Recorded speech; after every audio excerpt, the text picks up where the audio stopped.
Traballadores de Urbanos Ourense manifestáronse hoxe ás portas da empresa para negociar as súas condicións laborais. A empresa aseguroulle, en intentos pasados, que ao estar en licitación o servizo de autobuses non se sentarían a negociar porque non sabe se finalmente será adxudicatario.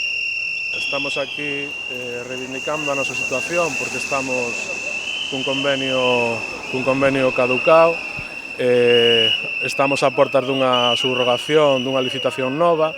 A plantilla está moi queimada porque a empresa está moi cómoda, non fai oferta ningunha, levamos un ano de negociacións aos cales non vemos avance significativo. Na última reunión plantáronse directamente que eles que non poden negociar porque hai unha licitación en marcha e que non saben se van a quedar ou non e que non hai licitación, non hai convenio, perdón.